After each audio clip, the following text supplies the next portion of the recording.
नमस्कार दोस्तों, मैं आपका स्वागत करता हूं मेरे YouTube चैनल स्टोरी टेलर पे। इस चैनल पे आपको बहुत सारे नोवेल स्टोरीज ऑडियो बुक्स के रूप में मिलेंगी। तो आज मैं सुनाने वाला हूं आपको एक कहानी जिसका नाम है अघोरी का श्राप। तो चलते हैं कहानी की तरफ। हम सब बचपन से ही उसे अक्सर देखते आए थे।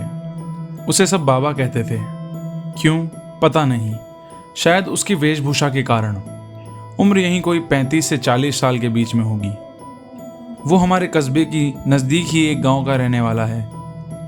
गांव में किसी न किसी काम के लिए वह अक्सर पैदल आता रहता है। सबसे नॉर्मल तरीके से ही बात करता है, मिलता जुलता है, सम्मान करता है, यानी कि वो कतई पागल नहीं है। पर उसका पहनावा लोगों के दिमाग में अक्सर सवाल पैदा करता है कि ये सच में पूरी तरह नॉर्मल है या कुछ विक्षिप्त है। दरअसल उसका पहनावा ही कुछ ऐसा था कि ये सवाल आना लाजमी था। जब भी मैं उसे देखता तो मेरे भी मन में अक्सर ये सवाल कौंधता। बचपन ने अलविदा कह दिया और जवानी ने बढ़कर मेरा हाथ थाम लिया था। मेरा दाखिला आगे की पढ़ाई के लिए कॉलेज में करा दिया गया, जो मेरे घर से लगभग 4 किमी दूर था। एक साइकिल से मैं रोज कॉलेज जाता था। हमारे कॉलेज के रास्ते के बीच में ही उस बाबा का गांव पड़ता था। बाबा अक्सर हमें वहां दिख जाता, उसी अपनी भिन्न सी वेशभूषा में। बाबा हमेशा सिर्फ लंबे कुर्ते में ही दिखता। कुर्ता इसलिए क्योंकि वो कुर्तों के नीचे कई कुर्ते पहनता जो उसके घुटनों के नीचे तक जाते। उन कुर्तों के सिवा उसके बदन पर कुछ भी नहीं होता। मेरा मतलब वो कमर के नीचे कुछ भी नहीं पहनता, बल्कि उन्हीं कुर्तों की लंबाई उसके पूरे बदन को ढके रहती। ये उसके 12 मास का पहनावा था। सिर्फ कुर्तों के रंग बदलते थे, बाकी कुछ नहीं। हमने उसे बचपन से ऐसा ही देखा था।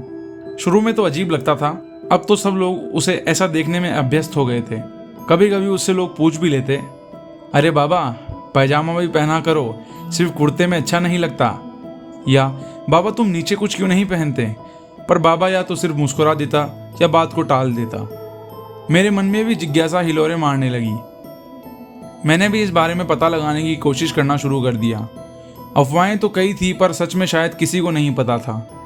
बाबा के गांव के कई बच्चे मेरे कॉलेज में पढ़ते थे, कुछ तो मेरी क्लास में। मैंने उनसे बाबा के बारे में जानने की कोशिश की, पर कुछ खास जानकारी न मिल पाई जो मुझे संतुष्ट कर सके। मैंने इस बारे में और बेहतर जानने के लिए बाबा के गांव वालों को संपर्क करने का सोचा। और एक दिन मैंने जानबूझकर उसी गांव के पास अपनी साइकिल की हवा निकाल दी और बाबा के गांव के किनारे पर मौजूद एक पंचर बनाने वाली दुकान पर पहुंच गया।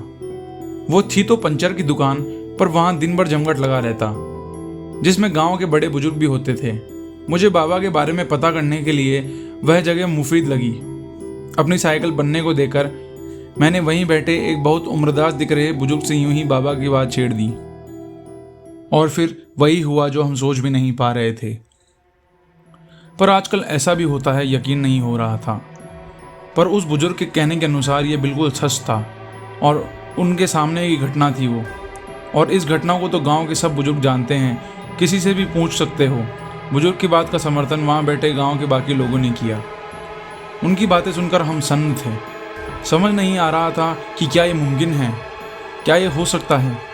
क्या ऐसे लोग आज भी हैं जिनके शब्दों में इतनी शक्ति है। क्या ऐसे लोग हमें भी मिल सकते हैं। क्या किसी के कहने मात्र का असर इतना घातक हो सकता है। क्या सांप जैसा आज भी कुछ होता है। ऐसे न जाने कितने सवाल मेरे दिमाग में दौड़ने लगे। मैंने उन सवालों की तह तक जाने की सोची और उस बुजुर्ग से वो घटना डिटेल में बताने के लिए रिक्वेस्ट की। और उन्होंने उस अजीबोगरीब घटना की जो कहानी बताई, वह कहानी सुनकर हमारे रोंगटे खड़े हो गए। उस बुजुर्ग ने एक ऐसी अजीबोगरीब और डरावनी कहानी शुरू की जो उसके हिसाब से एक सत्य घटना थी।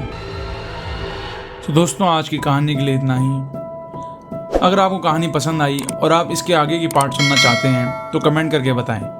और हमारी पुरानी कहानियाँ सुनने के लिए डिस्क्रिप्शन में दिए गए लिंक पर क्लिक करें और चैनल को सब्सक्राइब करें और वीडियो को लाइक करें। तो मिलते हैं ऐसी किसी अगली कहानी में, तब तक के लिए धन्यवाद।